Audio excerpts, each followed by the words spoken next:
Button నొక్కుడుతో బొక్కుడు కార్యక్రమానికి Jagan తెరలేపారని TDP అధినేత చంద్రబాబు విమర్శించారు. టీడీపీకి కుప్పం నియోజకవర్గం కంచుకోట అని చంద్రబాబు అన్నారు. టీడీపీ అధికారంలో ఉన్నప్పుడే కుప్పం అభివృద్ధి జరిగిందన్నారు. చిత్తూరు జిల్లా కుప్పంలో ఆయన రెండో రోజు పర్యటించారు. కుప్పం ఆర్ఎన్బి అతిథి గృహం వద్ద ప్రజల నుంచి వినతులను స్వీకరించారు. అనంతరం శాంతిపురం నుంచి ర్యాలీ నిర్వహించారు. టీడీపీ కార్యకర్తలు, అభిమానులు పెద్ద ఎత్తున పాల్గొన్నారు. ఈ సందర్భంగా చంద్రబాబు మాట్లాడారు. కుప్పం ప్రాంతానికి వైసీపీ ప్రభుత్వం ఏమి చేసిందని ప్రశ్నించారు. టీడీపీ అధికారంలో ఉంటే హంద్రీనీవా ద్వారా ప్రతి ఎకరాకు నీళ్లిచ్చేవాళ్లమన్నారు. హంద్రీనీవాను పూర్తి చేయడానికి రాత్రింబవలు కష్టపడ్డామన్నారు. తాము 87% పనులు పూర్తి చేస్తే మిగతా 13% పనులను వైసీపీ ప్రభుత్వం పూర్తి చేయలేకపోయిందన్నారు. వైసీపీ ప్రభుత్వానికి ప్రజలకు మంచి చేయాలన్న ఆలోచనే లేదన్నారు. వైసీపీ ప్రభుత్వం ప్రాజెక్టులను పట్టించుకోవడం లేదని ధ్వజమెత్తారు. రైతులను ప్రోత్సహించేందుకు ఏ కార్యక్రమమైనా చేపట్టారా అని చంద్రబాబు సూటిగా ప్రశ్నించారు. వైసీపీ ప్రభుత్వంలో అవినీతి రాజ్యమేలుతుందని విమర్శించారు. ఒక్క కాలువలో కూడా వైసీపీ ప్రభుత్వం పూడిగా తీయలేదన్నారు. వ్యూహం చిత్రానికి ప్రతి వ్యూహం ఉండకూడదంటే ఎలా అని టీడీపీ జాతీయ ప్రధాన కార్యదర్శి నారా లోకేష్ ప్రశ్నించారు. మంగళగిరిలో ఆయన మీడియాతో మాట్లాడారు. ఎన్నికల ముందు ఈ తరహా సినిమాలు తీయడం ఓ ప్యాషన్ అయిపోయిందన్నారు. ఇలాంటి సినిమాలకు జగనే డబ్బులు పంచుతున్నారని ఆయన ఆరోపించారు. దర్శకుడు ఆర్జీవి తరపున కోర్టులో వాదనలు వినిపిస్తున్నది వైసీపీ ఎంపీ నిరంజన్ రెడ్డేనని పేర్కొన్నారు. ఈ న్యాయవాదులను చూస్తేనే ఆ సినిమా ఎలా ఉంటుందో అర్థం చేసుకోవచ్చన్నారు. న్యాయపరంగా తమకున్న హక్కుల కోసం పోరాడుతున్నామని లోకేష్ చెప్పారు.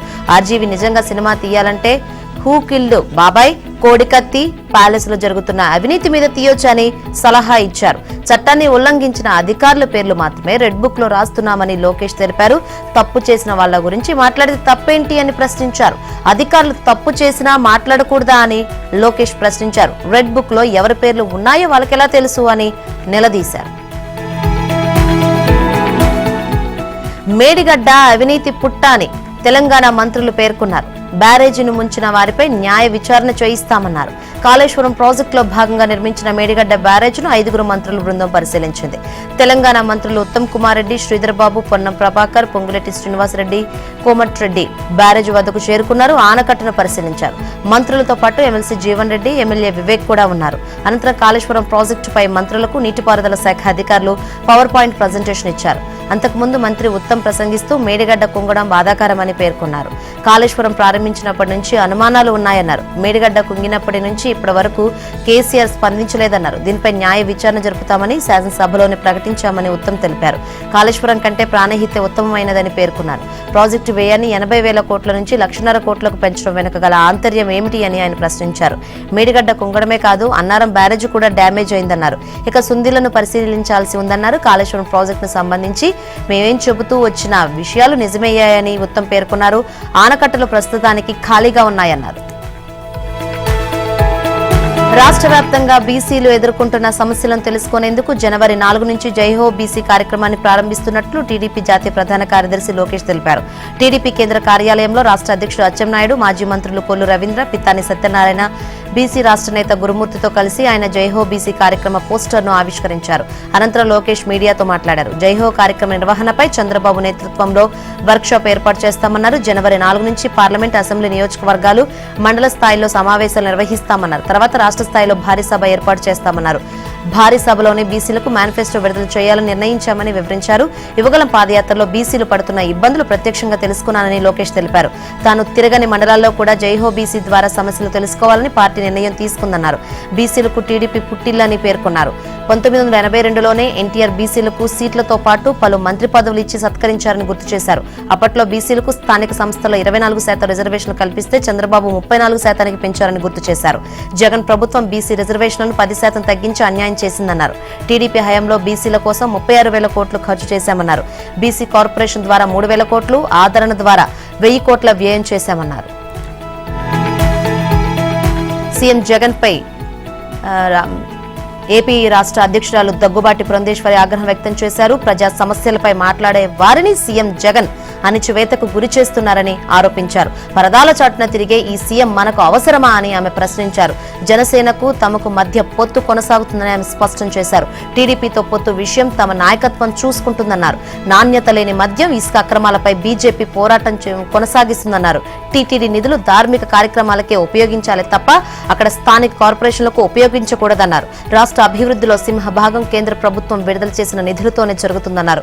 పాదయాత్రలు ఇచ్చిన హామీల్లో ఏ ఒక్కటిని జగన్ నెరవేర్చలేదని విమర్శించారు. ఆక్వా రంగానికి యూనిట్ కు రూపాయిన్నరకే విద్యుత్ ఇస్తానని చెప్పిన హామీని జగన్ విస్మరించారని విమర్శించారు. రాష్ట్రంలో ఆక్వా కల్చర్ దెబ్బతినడానికి కారణం జగన్మోహన్ రెడ్డి అన్నారు. కాకినాడ జిల్లా పర్యటనకు వచ్చిన ఆమె జగన్ తీరును ఎండగట్టారు. తొలుత స్థానిక రామారావుపేటలో పార్టీ జిల్లా కార్యాలయాన్ని ప్రారంభించారు. అనంతరం పార్టీ బూత్ స్థాయి ఇన్ఛార్జీలు, నాయకులతో సమావేశమయ్యారు. ఆంధ్రప్రదేశ్ కు కేంద్రం 22 లక్షల ఇల్లు ఇస్తే రాష్ట్ర ప్రభుత్వం ఎంతమంది పేదలకు ఇల్లు ఇచ్చిందో చెప్పాలన్నారు. భీమవరం వస్తున్న ముఖ్యమంత్రికి బీజేపీ తరఫున వినతిపత్రం ఇచ్చేందుకు వెళ్తున్న బీజేపీ నాయకులను అరెస్టు చేయడం అన్యాయమన్నారు. జగన్ పాలనపై జనం విసిగెత్తిపోయారని జనసేన అధ్యక్షుడు పవన్ కళ్యాణ్ అన్నారు. జగన్ ప్రభుత్వంలో అరాచకాలు అధికమయ్యాయన్నారు. వచ్చే ఎన్నికల్లో వైసీపీ విముక్త ఆంధ్రప్రదేశ్ రావాలని కోరారు. కాకినాడలో పర్యటించిన సందర్భంగా వైసీపీ సర్కార్పై పవన్ ఆగ్రహం వ్యక్తం చేశారు. 4.5 జగన్ ప్రభుత్వం చేయని తప్పంటూ లేదన్నారు. అందుకే మళ్లీ ఆ పార్టీ అధికారంలోకి రాకూడదన్నారు. తూర్పు గోదావరి జిల్లాలో వైసీపీ ఒక్క సీటు కూడా గెలవకూడదన్నారు. వైసీపీ అరాచకాల అక్రమాలపై ఇంటింటా ప్రచారం చేయాలి అని దిశానిర్దేశం చేశారు. జగన్ ప్రభుత్వాన్ని పడగొట్టాలంటే మన పోరాటం ఒక్కటే సరిపోదన్నారు. అందుకే టీడీపీతో పొత్తు పెట్టుకుని ముందుకు వెళ్తున్నామని పవన్ తెలిపారు. పొత్తు అనేది పార్టీ పరంగా ఎదగడంలో ఒక భాగమన్నారు. మనం బలం పెరగాలంటే పొత్తులతో వెళ్లి వైసీపీని ఓడించాలని సూచించారు. జగన్ పాలనలో మహిళలకు రక్షణే లేదని పవన్ విచారం వ్యక్తం చేశారు. ఎస్సీ సామాజిక వర్గంపై దాడులు ఎక్కువయ్యాయన్నారు. హంతకులు బయట తిరుగుతున్నారంటే ఈ ప్రభుత్వం ఎలా పనిచేస్తుందో అర్థం చేసుకోవాలన్నారు. నా ఎస్సీలు నా బీసీలు అని చెప్పుకునే సీఎం జగన్ వారిపై దాడులు జరుగుతుంటే ఎందుకు నోరెత్తరు అని పవన్ నిలదీశారు. వైసీపీ ఎంపీ టికెట్లు అమ్మకానికే పెట్టారనే దుమారం నెలకొంది. రిజర్వ్ సీటును 70 కోట్ల నుంచి 100 కోట్ల రూపాయలను పార్టీ నేతలు బాహాటంగానే విమర్శిస్తున్నారు. జనరల్ టికెట్ 140 కోట్లని చెబుతున్నారు. ఆర్థికంగా మరింత స్థితివంతులైతే 180 కోట్ల దాకా పెట్టాల్సిందేనంటున్నారు. అడిగినంత డబ్బులు ఇవ్వగలిగితేనే రండి, లేదంటే పోండి అని జగన్ అనుకో ముఖానే చెబుతుందనే ప్రచారం ఊపందుకుంది. ఎంపీ టికెట్ అడిగింది సీనియరా, జూనియరా, సిట్టింగ్ ఎంపీనా, కొత్త నాయకుడా అని తేడా లేకుండా షరతులు విధించి టికెట్లు విక్రయిస్తున్నారనే ప్రచారం నెలకొంది. కప్పం కడితేనే టికెట్ ఇస్తామని వైసీపీ పెద్దలు తేల్చి చెబుతున్నారు. రాజకీయాల్లో జగన్ కంటే ఎంతో సీనియర్ అయిన ఒక నాయకుడు తన లోక్సభ పరిధిలోని అభ్యర్థులను మార్చాలని ఇటీవల సూచించారు. అయితే ముందు మీ సీటు ఓకే చేసుకోండి అని జగన్ శిబిరం మొదలిచ్చింది. దీంతో ఆ నాయకుడు నివ్వెరపోయాడు. అదేంటి, నేను సిట్టింగ్ ఎంపీని కదా, నేను కొత్తగా సీటు నిర్ధారించుకోవడం ఏంటి అని ఆయన విస్మయానికి గురయ్యారు. ఎంపీ సీట్ కావాలంటే ముందు 140 కోట్లు డిపాజిట్ చేయాల్సిందేనని జగన్ సమాధానం రావడంతో ఆ ఎంపీ బిత్తరపోయారు. పార్టీలో సీనియర్ను అంత డబ్బు ఎందుకు డిపాజిట్ చేయాలని సందేహం వ్యక్తం చేశారు.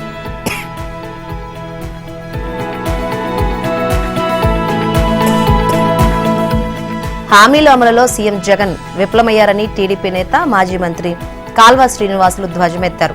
ప్రజలకు ఇచ్చిన హామీల్లో కనీసం 15% కూడా అమలు చేయలేదన్నారు. జగన్ తన 4 ఏళ్ల 9 నెలల పాలనలో ఎన్ని హామీలు ఇచ్చారు, ఎన్ని నెరవేర్చారన్న దానిపై ఒక రిపోర్ట్ను టీడీపీ కార్యాలయంలో శ్రీనివాసులు విడుదల చేశారు. ఉమ్మడి అనంతపురం జిల్లాకు వచ్చిన సమయంలో 47 హామీలు ఇస్తే ఇప్పటికీ ఒక్కటి కూడా అమలు చేయలేదని విమర్శించారు. సాగునీటి ప్రాజెక్టులు, పరిశ్రమల విషయంలో సీఎం జగన్ రాయలసీమకు తీరని ద్రోహం చేశారని మండిపడ్డారు. అన్ని వర్గాలను ఇబ్బంది పెడుతున్న జగన్ను ఓడించేందుకు ప్రజలు సిద్ధంగా ఉన్నారని కాల్వ అన్నారు.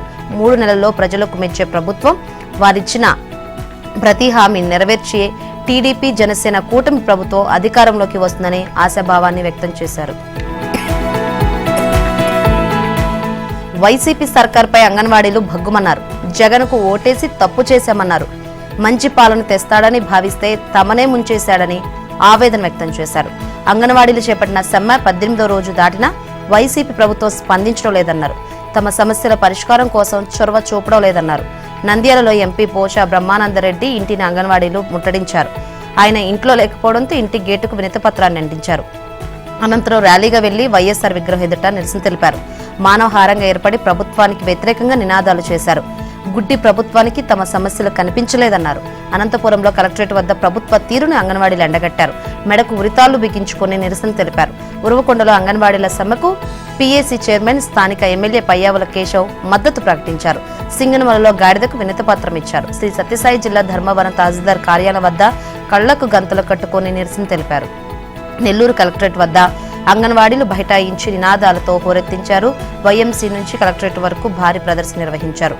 కడప జిల్లా చెన్నూరులో ఒంటి కాలుపై నిలబడి నిరసన తెలిపారు.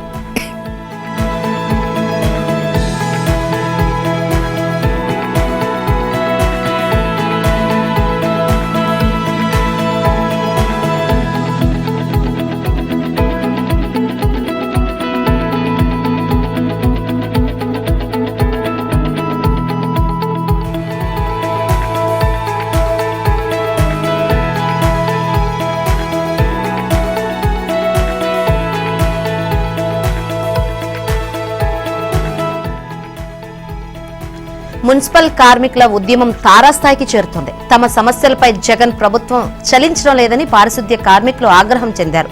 వివిధ రీతుల్లో వారు నిరసనలు తెలిపారు. మున్సిపల్ కార్మికుల సమ్మె 4వ రోజు దాటింది. పలు జిల్లాల్లో కార్మికుల మెడకు ఉరితాళ్లు బిగించుకుని సర్కారుకు వ్యతిరేకంగా నినాదాలు చేశారు. సీఎం జగన్ ఇచ్చిన హామీలను తక్షణమే నెరవేర్చాలని డిమాండ్ చేశారు. కార్మిక లోకాన్ని సీఎం జగన్ అంధకారంలోకి నెట్టాడని మున్సిపల్ వర్కర్స్ యూనియన్ నాయకులు ధ్వజమెత్తారు. డిమాండ్ల సాధన కోసం ప్రభుత్వం ముందుకు రాకపోతే సమ్మెను ఉధృతం చేస్తామని హెచ్చరించారు. పార్వతీపురం మన్యం జిల్లా సాలూరు మున్సిపల్ కార్యాలయ ఆవరణలో వంటావార్పు నిర్వహించారు. అన్నమయ్య జిల్లా రాయచోటిలో చెవిలో పూలు పెట్టుకుని నిరసన తెలిపారు. రాజంపేటలో కార్మికులు అర్ధనగ్న ప్రదర్శన నిర్వహించారు. విజయవాడ ధర్నా చౌక్ లో పారిశుద్ధ్య కార్మికులు ఆందోళన చేశారు. వారికి ప్రత్యేక హోదా సాధన సమితి అధ్యక్షుడు చలసాని శ్రీనివాస్, సిపిఎం నేత పి మధు సంఘీభావం తెలిపారు. నందిగామలో మున్సిపల్ కార్మికులు భిక్షాటన చేశారు. జనవరిలో సమ్మెను మరింత ఉధృతం చేస్తామని ఏపీ మున్సిపల్ కార్మికులు జేఏసీ కన్వీనర్ పోరుమామిళ్ల సుబ్బరాయుడు తెలిపారు. విమానాల రాకపోకలకు అంతరాయం ఏర్పడింది. దట్టమైన పొగమంచు కారణంగా ఈ పరిస్థితి నెలకొంది. విమానాలు రాకపోవడంతో ప్రయాణికులు తీవ్ర ఇబ్బందులు ఎదుర్కొంటున్నారు. ఇప్పటికే శంషాబాద్ అంతర్జాతీయ విమానాశ్రయంలో పలు జాతీయ, అంతర్జాతీయ విమానాల రాకపోకలకు తీవ్ర అంతరాయం ఏర్పడింది. తాజాగా జీఎంఆర్ అధికారులు 4 విమానాలను దారి మళ్లించారు. షార్జా నుంచి శంషాబాద్ ఎయిర్పోర్టుకు రావాల్సిన GA467 విమానాన్ని బెంగళూరుకు దారి మళ్లించారు. లండన్ నుంచి శంషాబాద్ ఎయిర్పోర్టుకు రావాల్సిన బ్రిటిష్ ఎయిర్వేస్ BA277 విమానాన్ని బెంగళూరుకు మళ్లించారు. బెంగళూరు నుంచి శంషాబాద్ ఎయిర్పోర్టుకు రావాల్సిన 6E6923 విమానాన్ని చెన్నైకి దారి మళ్లించారు. ముంబై నుంచి శంషాబాద్ ఎయిర్పోర్టుకు రావాల్సిన 6E564 విమానాన్ని చెన్నైకి తరలించినట్లు అధికారులు తెలిపారు. గత 4 రోజులుగా దట్టమైన మంచు కురుస్తుండటంతో విమానాల రాకపోకలకు అంతరాయం కలుగుతుంది. విమాన సర్వీసులు ఆలస్యంగా నడవడంతో ప్రయాణికులు ఇబ్బందులకు గురయ్యారు. మరి కొద్ది రోజుల పరిస్థితి ఇలాగే కొనసాగే అవకాశం ఉందని జీఎంఆర్ గ్రూప్ ప్రతినిధులు తెలిపారు. టీజేఎస్ అధినేత కోదండరాం ప్రజాకవి అందశ్రీని శాసన మండలికి పంపనుందా? ఎమ్మెల్సీలుగా వీరిద్దరి పేర్లను పరిశీలిస్తుందా? గవర్నర్ కోటా కింద వారిని రాష్ట్ర ప్రభుత్వం మండలికి పంపిస్తుందా అంటే సంబంధిత వర్గాలు అవుననే సమాధానం ఇస్తున్నాయి. ప్రస్తుత గవర్నర్ కోటా కింద శాసన మండలిలో 2 స్థానాలు ఖాళీగా ఉన్నాయి. ఆ స్థానాలు కోదండరాం, అందశ్రీని ఎంపిక చేస్తే ఎలా ఉంటుందన్న పరిశీలన జరుగుతుంది. అసెంబ్లీ ఎన్నికల్లో కాంగ్రెస్ కు కోదండరాం బేషరతుగా మద్దతు ఇవ్వడంతో ప్రభుత్వం ఏర్పడిన తర్వాత ఆయన్ను గౌరవప్రదమైన పదవిలోకి తీసుకుంటామంటూ ఆ పార్టీ అధిష్టానం హామీ ఇచ్చింది. ఈ క్రమంలో కోదండరాంకు ప్రభుత్వ సలహాదారుగా లేదా ప్రణాళిక సంఘం ఉపాధ్యక్షుడిగా లేదా రాజ్యసభ సభ్యుడిగా అవకాశం ఇస్తారనే ప్రచారం జరిగింది. అయితే ప్రణాళిక సంఘం ఉపాధ్యక్షుడిగా వేం నరేందర్ రెడ్డితో పాటు మరొకరి పేరును పరిశీలిస్తున్నారు. రాజ్యసభ సీటుకు CWC ప్రత్యేక ఆహ్వానితుడు వంశీచందర్ రెడ్డితో పాటు మరికొందరు సీనియర్ నాయకులు పోటీ పడుతున్నారు. ఈ నేపథ్యంలో కోదండరాంను ప్రభుత్వ సలహాదారుగా తీసుకోవాలా లేక గవర్నర్ కోటాలో ఎమ్మెల్సీగా నామినేట్ చేయాలన్న దానిపై తర్జన పడుతున్నారు. తెలంగాణ ఉద్యమానికి తన పాటలతో సహకరించిన అందశ్రీని గవర్నర్ కోటాలో ఎమ్మెల్సీగా నామినేట్ చేయాలన్న ప్రతిపాదన పరిశీలనలో ఉన్నట్లు కాంగ్రెస్ వర్గాలు తెలిపాయి. చిత్ర పరిశ్రమకు శుభవార్త అందింది. నంది అవార్డులపై ప్రకటన వెలువడనుంది. దీనిపై రాష్ట్ర సినిమాటోగ్రఫీ మంత్రి కోమటిరెడ్డి వెంకటరెడ్డి కీలక ప్రకటన చేశారు. ఉగాది నుంచి నంది అవార్డులను అధికారికంగా ఇచ్చేందుకు చర్యలు తీసుకుంటామన్నారు. చిత్ర పరిశ్రమను సత్కరిస్తే ప్రభుత్వానికి మంచి పేరు వస్తుందన్నారు. పార్టీలు, ప్రాంతాలకు అతీతంగా నంది అవార్డులు ఇస్తామన్నారు. ఈ విషయంపై ముఖ్యమంత్రి రేవంత్ రెడ్డితో ఇప్పటికీ చర్చించినట్లు కోమటిరెడ్డి తెలిపారు. ప్రముఖ సీనియర్ నటుడు మురళీమోహన్ 50 ఏళ్ల సినీ ప్రస్థానాన్ని పురస్కరించుకుని హైదరాబాద్ లో ఏర్పాటు చేసిన కార్యక్రమంలో కోమటిరెడ్డి మాట్లాడారు. అనంతరం మురళీమోహన్ మాట్లాడుతూ ప్రభుత్వ సత్కారం కోసం సినీ పరిశ్రమ ఎదురు చూస్తోందన్నారు. రాష్ట్ర విభజన జరిగిన తర్వాత నంది అవార్డుల ప్రస్తావన లేకుండా పోయిందని గుర్తు చేశారు. సినిమా, టెలివిజన్, నాటక రంగాలకు కాంగ్రెస్ ప్రభుత్వం నంది అవార్డులను ప్రదానం చేసి గౌరవించాలని కోరారు. త్వరలోనే సినీ పెద్దలను ముఖ్యమంత్రి వద్దకు ఆహ్వానించి అవార్డుల విషయంపై చర్చిస్తామన్నారు కోమటిరెడ్డి. తనను అంతం చేయడానికి సీఎం జగన్ కుట్ర పన్నుతున్నారని Pulivendula TDP in-charge BTech Ravi ఆరోపించారు. అందుకే తన గన్మ్యాన్లను తొలగించారని చెప్పారు. పులివెందులలో ఆయన మీడియాతో మాట్లాడారు. తనకున్న 2 గన్మెన్లు వెనక్కి వెళ్లిపోయారని విచారం వ్యక్తం చేశారు. గన్మెన్ల తొలగింపుపై హైకోర్టును ఆశ్రయిస్తారన్నారు. జగన్ ఎక్కడ పోటీ చేస్తే అక్కడ తనకు టీడీపీ అవకాశం కల్పించాలని కోరారు. తనకు ఏదైనా జరిగితే జగనే బాధ్యత వహించాల్సి ఉంటుందని బీటెక్ రవి అన్నారు. ఇటీవల సీఎం జగన్ తన సొంత మండల సింహాద్రిపురం వచ్చినప్పుడు 3000 మంది పోలీసులు భద్రత కల్పించారని రవి చెప్పారు. తనకు ఉన్న 1+1 గన్మ్యాన్లను ఎందుకు తొలగించారని ఆయన ప్రశ్నించారు.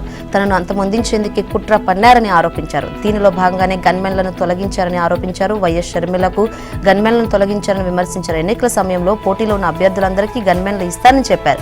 సీఎం జగన్ పై తాను పోటీ చేయడంతో తనకు గన్మెన్లు తీసేశారని ఆయన ఆరోపించారు. తిరుపతిలో ఉద్రిక్తత నెలకొంది. తిమ్మినాయుడుపాలెంలో ఎన్టీఆర్ విగ్రహం తొలగింపు వివాదాస్పదంగా మారింది. మున్సిపల్ కార్పొరేషన్ అధికారులు విగ్రహం తొలగింపునకు సిద్ధమై విమర్శలకు పాలయ్యారు. కనీస సమాచారం లేకుండా తొలగించడం ఏమిటని టీడీపీ నేతలు ఫైర్ అయ్యారు. ఎన్టీఆర్ విగ్రహం ముందు బైఠాయించి నిరసన వ్యక్తం చేశారు. ఎన్టీఆర్ విగ్రహం తొలగింపుపై తిరుపతి జిల్లా టీడీపీ అధ్యక్షుడు నరసింహ యాదవ్ నిరసన వ్యక్తం చేశారు. వైసీపీ ప్రభుత్వ తీరుపై తీవ్ర అభ్యంతరం వ్యక్తం చేశారు. విగ్రహం చుట్టూ ఉన్న ఇనుప నట్లు తొలగించడంలో ఎన్టీఆర్ అభిమానులు తీవ్ర ఆగ్రహానికి గురయ్యారు. ఎందుకు తొలగిస్తున్నారో చెప్పే వరకు నరసింహ యాదవ్ అక్కడే బైఠాయించారు. రాత్రిపూట ఎన్టీఆర్ విగ్రహాన్ని తొలగించాల్సిన అవసరం ఏముందో కమిషనర్ చెప్పాలని డిమాండ్ చేశారు. కమిషనర్ సమాధానం చెప్పే వరకు కదిలేది లేదని నరసింహ యాదవ్ స్పష్టం చేశారు. ఆయనకు మద్దతుగా తిమ్మినాయుడుపాలెం కార్యకర్తలు నిలిచారు. హైదరాబాద్ లో పబ్బుల దందన సాగుతుంది. పబ్బుల్లో అశ్లీల నృత్యాలు చేస్తూ న్యూసెన్స్ చేస్తున్నారంటూ హైదర్ అనే యువకుడు ఉన్నతాధికారులకు ఫిర్యాదు చేశారు.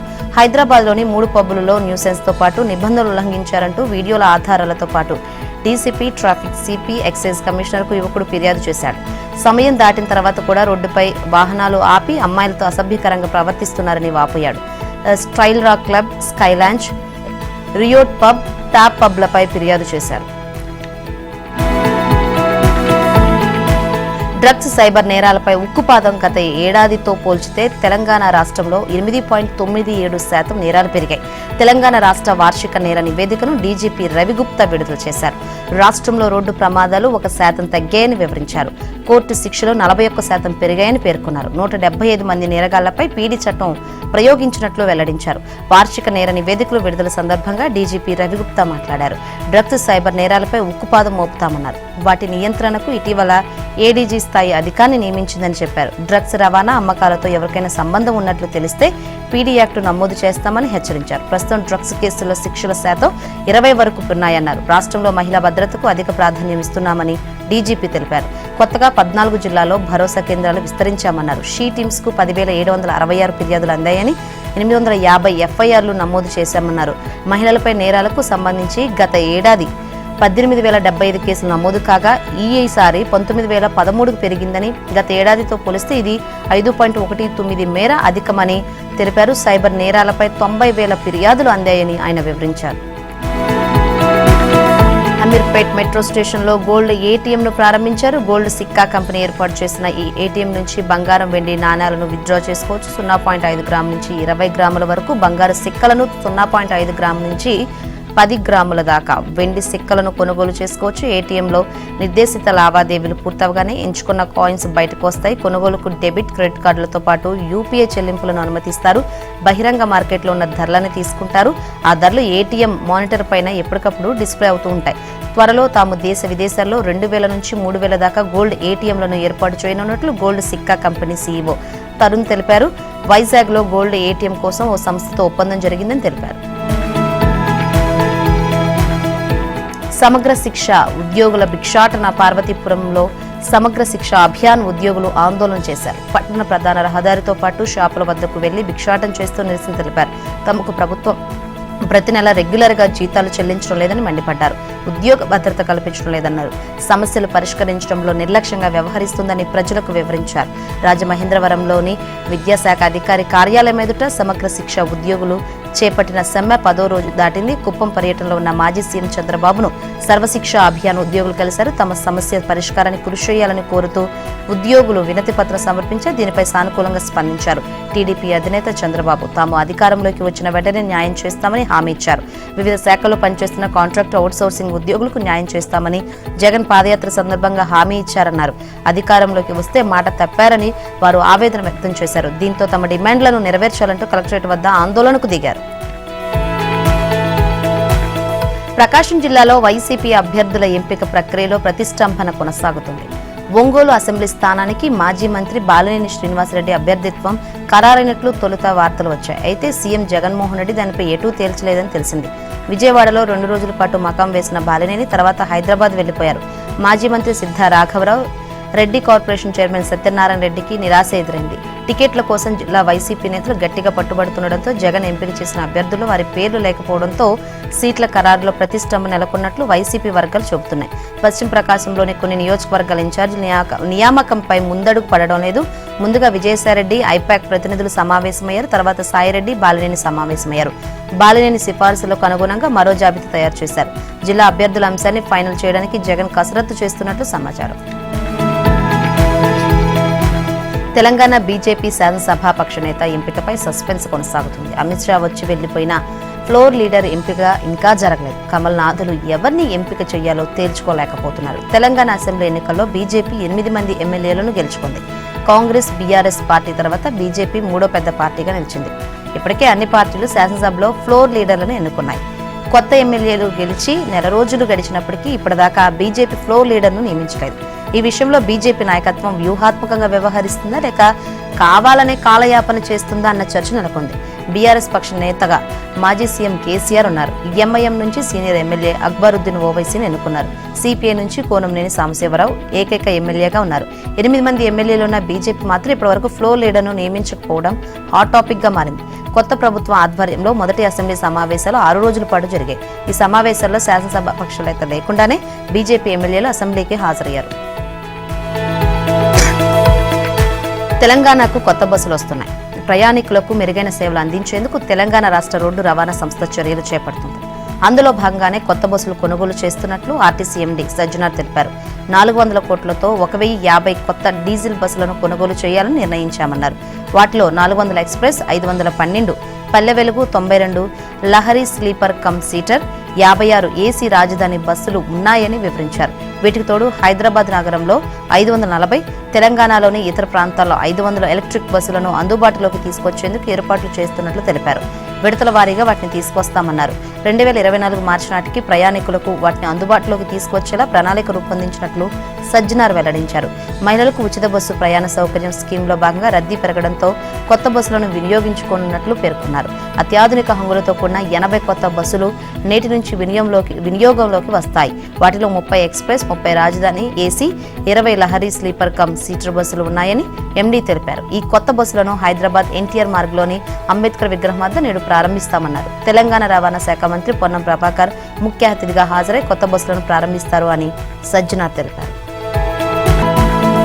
క్రికెటర్ రాహుల్ పై పొగడ్తల వర్షం కురిసింది. రాహుల్ ను మాజీ క్రికెటర్లు అభినందనలతో ముంచెత్తారు. దక్షిణాఫ్రికాపై తొలి టెస్టులో భారత్ ఓడినప్పటికీ middle order batter KL Rahul ఆట తీరును పలువురు అభినందిస్తున్నారు. రాహుల్ శతకం అద్వితీయంగా సాగిందని ప్రశంసిస్తున్నారు. క్రికెట్ దిగ్గజం సునీల్ గవాస్కర్ రాహుల్ సెంచరీని అభినందించారు. టాప్ 10 అద్భుత శతకాల్లో ఇది నిలిచిపోతుందని వ్యాఖ్యానించారు. దీనిపై కేఎల్ స్పందించాడు. దిగ్గజ క్రికెటర్ నుంచి ఇలాంటి వ్యాఖ్యలు అసలు ఊహించలేదన్నారు.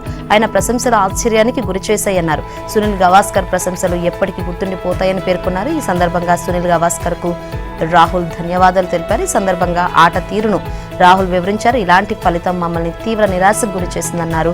కేఎల్ రాహుల్ సెంచరీ సాధించడంపై సునీల్ గవాస్కర్ స్పందించారు. గత 50 ఏళ్లుగా క్రికెట్ ను చూస్తున్నప్పటికీ రాహుల్ సెంచరీ అద్భుతమన్నారు. కేఎల్ చేసిన సెంచరీ భారత క్రికెట్ చరిత్రలో టాప్ 10 జాబితాలో నిలిచిపోతుందని వ్యాఖ్యానించారు. భారత మాజీ క్రికెటర్ ఆకాష్ చోప్రా రాహుల్ ఆట తీరుపై ట్వీట్ చేశారు.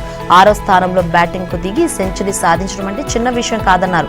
భారత్ తొలి ఇన్నింగ్స్ లో 245 పరుగులు చేస్తే అందులో కేఎల్వే శతకం ఉండడం విశేషమన్నారు.